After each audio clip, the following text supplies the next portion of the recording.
आपने शिव गुरु महोत्सव का आयोजन किया और मेरा सौभाग्य कि मुझको इसमें शामिल होने का अवसर मिला। यह जो कार्यक्रम हो रहा है, इसके पीछे जो उद्देश्य है, जो मंशा है कि कार्यक्रम किस कारण से हो रहा है,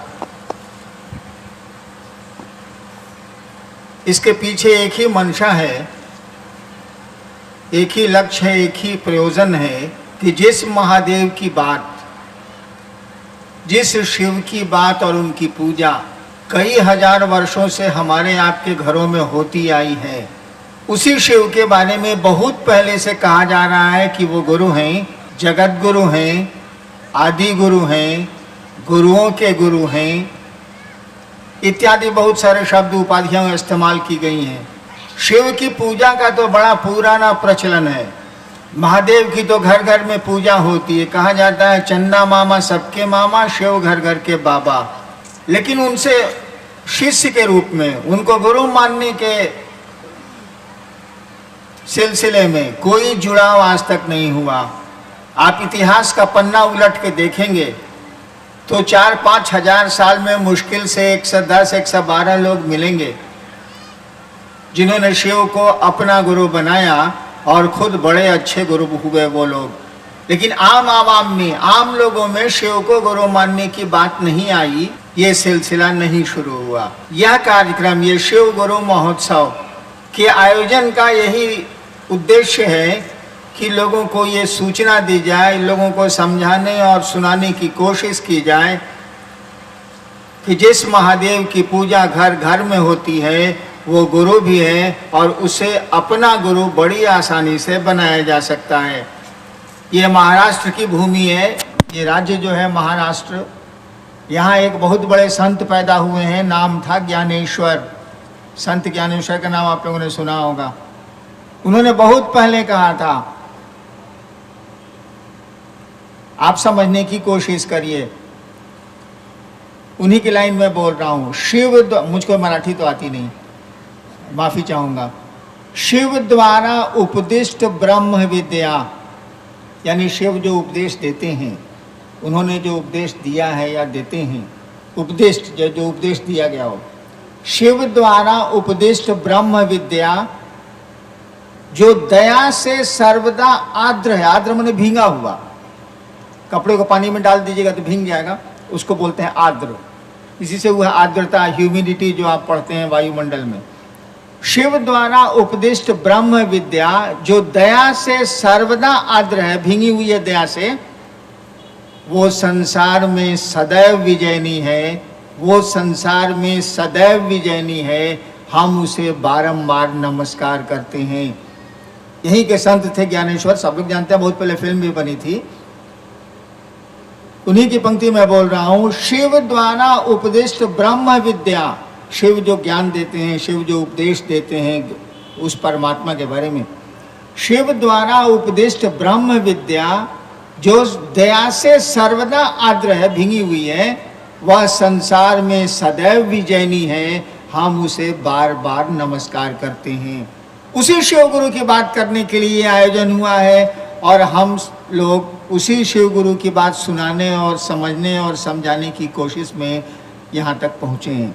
आपको इस बात पे आश्चर्य होगा कि मैंने जब शिव को गुरु माना था, मुझको खुद पता नहीं था कि शिव गुरु हैं। न मैंने कहीं पढ़ा था, न मैंने कहीं सुना था, मुझको कुछ पता नहीं था। श्मशान जाता था बचपन से, ढेर सारे अघोरियों और तांत्रिकों और गुरुओं के साथ रहा था मैं। अचानक 15 साल के बाद एक बार रात में श्मशान में एक ख्याल मुझको आया, ख्याल आया, बस सोचा मैंने और कुछ नहीं, सोचा।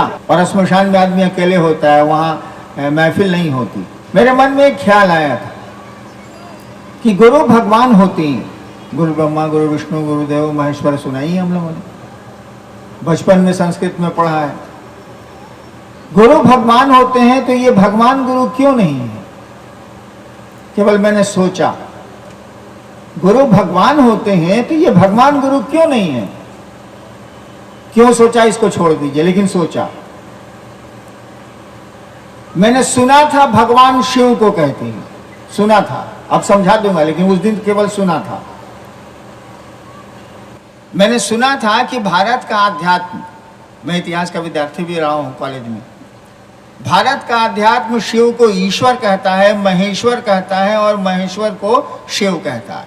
शिव ईश्वर शब्द का ही द्योतक है, उसी का पर्यायवाची है। तो मैंने सुना था कि शिव भगवान को कहते हैं। दिमाग में जब आया कि गुरु भगवान होते हैं तो भगवान गुरु क्यों नहीं है, दिमाग में यह भी आया भगवान तो शिव है।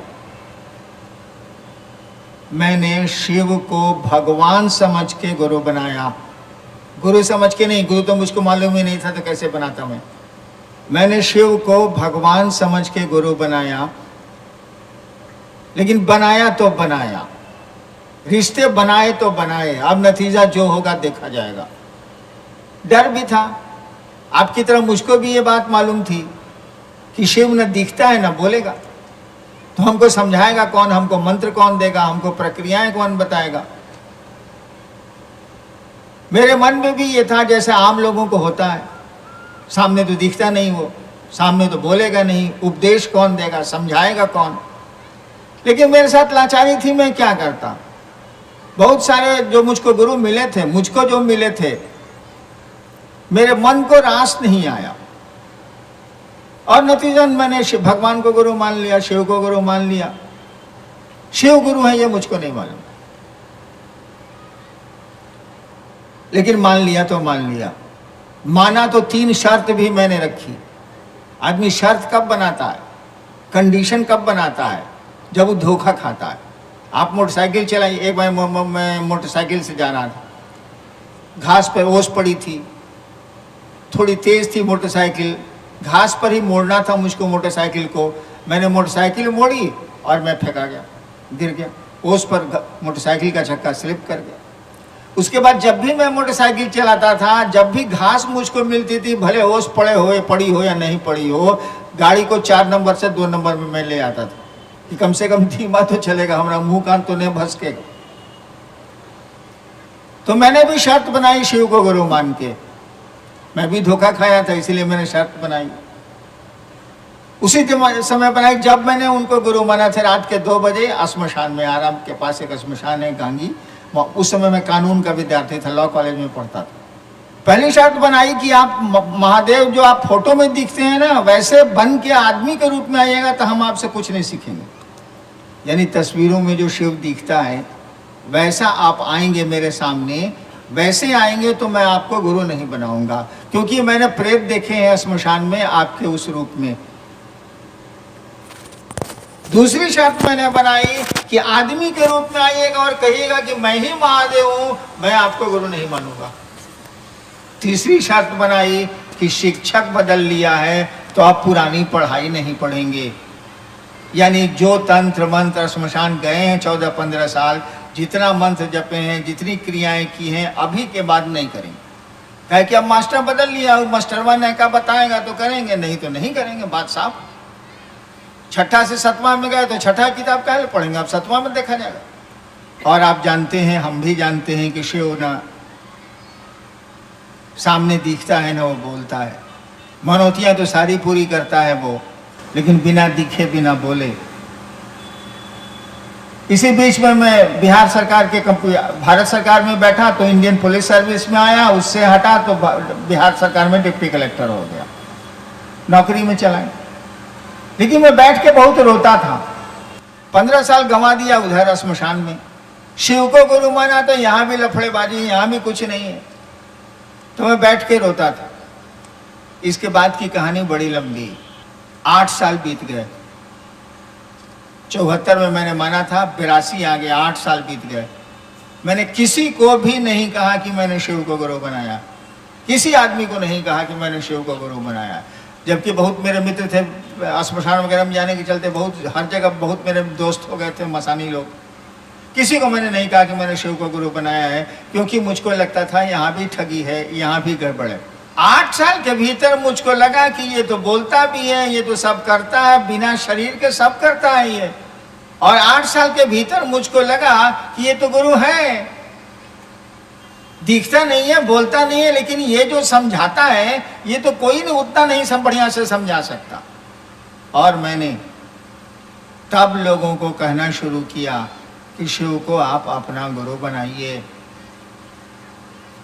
उस शिव को जिसकी पूजा हमारे आपके घरों में होती है, उसी महादेव को अपना गुरु बनाइए। और बनाने में क्या लगता है? आप सोचिए, मैंने शिव को गुरु कैसे बनाया था। मैंने शिव को, जो आदमी दुनिया में ये बात कह रहा है कि शिव को आप गुरु बनाएं, उस आदमी ने शिव को गुरु कैसे बनाया? कौन से सूत्र थे उसके पास, कौन से उपाय थे उसके पास? कुछ तो नहीं था। केवल सोचा था कि हम शिव को आज से गुरु मानेंगे, शिव मेरे गुरु हैं। आज सोच लिया तो अब सोच लिया, मान लिया तो मान लिया, अब इसमें बदलेंगे कौन चीज? बस सोचना है, केवल सोच लेना है कि हे महादेव आप मेरे गुरु हैं, हम पर दया कर दीजिए। और क्या मांगेंगे अपने गुरु से हम? आप दया कर दीजिए। मैंने तो इतना ही भर किया और आज पूरी दुनिया में कह तो रहा हूं घूम घूम के कि आप शिव के शिष्य बनिए, शिव को अपना गुरु बनाइए, वो गुरु है। और कुछ छोड़ने, कुछ पकड़ने की जरूरत नहीं है, केवल इस सोच पर खड़ा रहना है, इस विचार पर खड़ा रहना है। जैसे बंगाल में रविन्द्रनाथ ठाकुर ने कहा था, नोबेल प्राइज विनर, कि आमी नटराजेर चेला, मैं महादेव नटराज का शिष्य हूँ। आमी नटराजेर चेला, बंगला में है, आमी नटराजेर चेला। ठीक उसी तरह से मन में ये विचार केवल कायम रहे, और विचार कायम रहना चाहिए। टूट जाएगा तो सब मन खत्म हो जाएंगे। यह विचार कि कोई मेरा बेटा है, जिस दिन आपके हमारे मन से हट गया तो बाप बेटे का संबंध खत्म हो जाएगा। बहुत लोगों को होता है, जिसका फिर इलाज भी होता है। लोग भूल जाते हैं कि कोई मेरी पत्नी है, कोई मेरा बेटा है, कोई मेरी माँ है, कोई बाप है, तो लोग उसको मेंटल इलाज कराते हैं, तब उसकी याद आती है और तब व्यवहार वो ठीक करता है। तो इस विचार को कि शिव मेरे गुरु हैं, हमको आपको तरोताजा रखने की जरूरत है, और यही हमको आपको शिव का शिष्य बनाता है। मैं तो वैसे ही बनाऊं। शिव को गुरु मानने के बाद जो मुझको 8 साल में लगा, तब मैंने कहना शुरू किया कि आप शिव को गुरु बनाइए, उनसे दया मांगिए, अपने गुरु शिव की चर्चा करिए और अपने गुरु को प्रणाम करने की कोशिश करिए। क्योंकि प्रणाम तो हम लोगों से होता नहीं है, प्रणाम तो हम लोग महादेव को करते नहीं है, अपने को करते हैं, अपने लिए महादेव को करते हैं। महादेव के लिए तो महादेव को प्रणाम करते नहीं है। तो हमने कहा कि प्रणाम करने की कोशिश करें। मैं आपका ज़्यादा वक्त नहीं लूँगा, देखता हूँ कि आपने क्या लिख के भेजा। चर्चा में शिव की तस्वीर, प्रसाद, पुष्प, आरती ये सब कर सकते हैं या नहीं? हाँ, कर सकते हैं। शिव की चर्चा में आपको प्रसाद चढ़ाना हो जरूर चढ़ाइए, अगरबत्ती जलानी हो जलाइए। लेकिन जब भीड़ ज्यादा हो जाएगी ना, तब इतने लोगों में प्रसाद बांटने में आपका मुड़ी जाएगा फूट। कई जगह, कई राज्य हैं जहाँ शिव शिष्य बहुत ज्यादा हैं, वहाँ कई जगह आरती में गुरु बहनों की साड़ी में आग लग गई और वो जल गई। नेपाल में गुरु बच्चा था, वो आरती के लिए थाली में हाथ बढ़ाया तो रुई का जो रहता है जलता हुआ टुकड़ा उसकी आंख में गिर गया, उसकी एक आंख फूट गई। तो भीड़ में नहीं, अब अपने घर में जरूर आप अगरबत्ती जलाएं, प्रसाद चढ़ाएं, आरती करें। कोई हम लोगों का सुविधा नहीं है, काहे कोई रोकेगा? भैया आपका गुरु तो कुछ रोकता ही नहीं है, वो तो शिव है, जगत का गुरु है। जगत में तो तरह तरह के लोग रहते हैं, वो कैसे किसी को रोक देगा? आप चढ़ाइए, लेकिन थोड़ा सा सुरक्षा का भी ध्यान रखिए। आप प्रसादी चढ़ाइए तो हम लोग रहें तब चढ़ाइए, बढ़िया बढ़िया रसगुल्ला, पंतोआ। कहे कि महादेव तो खाएगा नहीं, उसको तो शरीर है नहीं बेचारे को, वो तो खा नहीं सकता है। शरीर रहेगा तब ना भोजन, शरीर रहेगा तब ना कोई सोएगा। एक बार महादेव ने मुझसे कहा था कि बेटा हमको शरीर है जो हम खाएंगे। बिल्कुल सही है, शरीर है तब ना भोजन, शरीर है तब ना कोई सोएगा, शरीर है तब ना कपड़े लत्ते, शरीर है तब ना सवारी।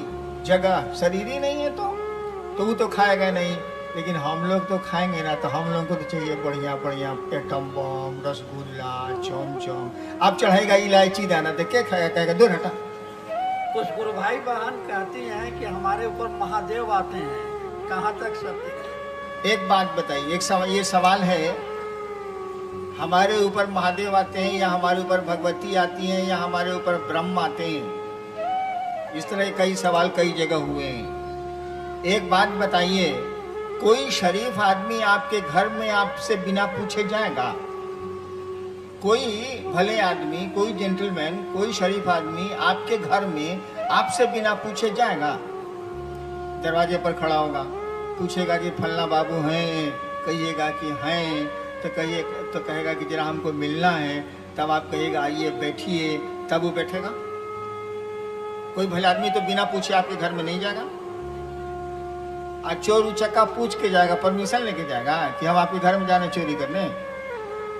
वो तो घुस जाएगा चुपचाप। तो शिव से बड़ा कोई भले आदमी है, भगवती से बड़ा कोई है, गणपति से बड़ा कोई है, तो आपके घर में जाएगा तो पूछ के नहीं जाएगा? आपके देह पर महादेव आ रहे हैं, उनको बैठने का जगह नहीं है कहीं का? आए, आपके देहिया पर बैठेंगे वो? भगवती आ रही है, भगवती को जगह नहीं, कण में तो विद्यमान है, तो आपके देहिया पर काहे आवेंगे? इसे बताइए तो। वो भगवती नहीं है, चोर उचक्का। वो महादेव नहीं है, लफुआ है।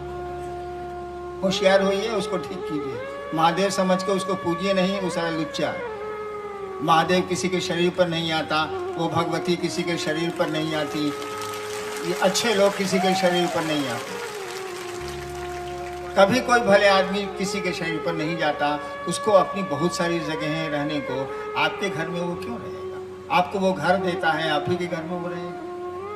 एक जिज्ञासा है कि कुछ भक्त लोग मांस मछली खाते हैं, तो इसका अर्थ तो जीव हत्या है, क्या ऐसा करना उचित है? देखिए, जीव हत्या को तो कभी नहीं कहा जा सकता कि उचित है, लेकिन एक बात बताइए, आपके अंगूठे का निशान किसी दूसरे के अंगूठे के निशान से मिलता है क्या? आपकी आंखों की पुतली दूसरे किसी दुनिया में किसी की आंखों की पुतली से मिलती है क्या? विज्ञान कहता है नहीं मिलती। यानी इस दुनिया में भिन्न भिन्न प्रकृति और प्रवृत्ति के लोग हैं। जब अंगूठे का निशान नहीं मिलता, आंख की पुतली एक जैसी नहीं होती, तो आपकी चाहत, आपकी अभिलाषा, आपकी आकांक्षा, आपकी लाइक्स एंड डिसलाइक्स, जो जिसको आप कहते हैं, आपकी पसंद, आपकी नापसंद, एक कैसे हो सकती है? नहीं हो सकती। जैसे शिव गुरु हैं, तो शिव गुरु तो जगत के गुरु हैं ना, तो वो ईश्वर है ना, वो परमात्मा है ना। तो समुद्र के किनारे जो मछुआरे रहते हैं और मछलियों को मार के अपना जीवन यापन और अपने परिवार को पालते हैं, क्या उनका महादेव नहीं है क्या?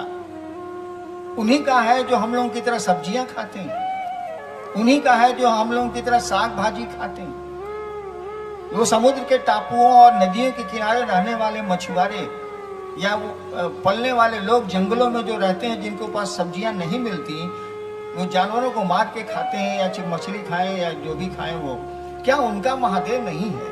क्या उनका परमात्मा नहीं है? तो क्या उनको अपने गुरु शिव को अपना गुरु मानने का अधिकार नहीं है?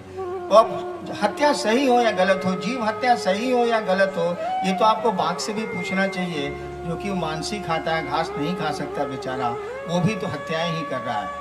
तो जीव हत्या किसी भी हालत में सही नहीं है, लेकिन क्या करिएगा, जीवन जीने के लिए तो कुछ करना पड़ता है, और ऐसे लाखों करोड़ों लोग हैं जो ऐसा जीवन जीते हैं। शिव उनको मना नहीं कर सकता, क्योंकि वो जगत का गुरु है, वो भी भगवान के बेटे हैं, और भगवान को पाने का उनको भी उतना ही अधिकार है जो साग सब्जियां खाते हैं। सबको तो बराबर का हिस्सा। कहते हैं गुरु 9 प्रकार के होते हैं, तो हमें किस गुरु को या कैसे गुरु को परम गुरु या मोक्ष का गुरु माना जाए? ये MB शर्मा जी हैं, माल सोपारा ईस्ट से। गुरु 9 प्रकार के होते हैं, कहीं पढ़ लिया, हम तो पढ़ के नहीं किए। कैसे, दूसरा सवाल है, कैसे गुरु को गुरु माना जाए जो मोक्ष गुरु हो? भैया लइकाई से हम सीखे हैं, सो हम बता देते हैं, हमको नहीं पता। हमको एक घोरी बोला था कि मोक्ष रखोगे ना तो मोक्ष मिल जाएगा, तब से हम देखिए थोड़ा थोड़ा मोक्ष रखते। अब वो भाई साहब को हम क्या बताएं, वैसे शिव परम गुरु ही नहीं गुरु भी हैं। आप शिव को गुरु मान लीजिए, छोड़िए कौन कौन डिजाइन का गुरु होता है, आदमियों पर हर डिजाइन का होता है। अंधेरी वेस्ट से है, ओम को क्यों मंत्र से हटाया गया है?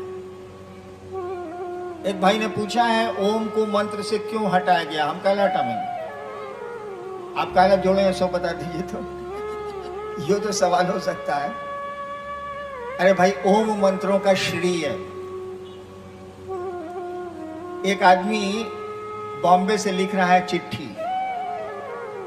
काम करने आया है, बेचारा बाहर का है, तो अपनी पत्नी को लिखेगा श्रीमती फूल कुमारी, श्रीमती नाम, उसके पत्नी का नाम मान लीजिए फूल कुमारी है, तो लिफाफा में लिखेगा श्रीमती फूल कुमारी, लिखेगा ना, श्री लगाया अपनी पत्नी के नाम पर, और लिफाफा के भीतर जो चिट्ठियां रहेगा उसमें क्या रहेगा, मेरी फूल कुमारी, हट गया ना, प्यारी फूल कुमारी, हट गया ना। तो ये सम्मान सूचक शब्द है, श्री है, मोहम्मद है, मिस्टर है, मिसेज है, मिस है, हमारे यहाँ श्री है, आर्यावर्त में श्री है।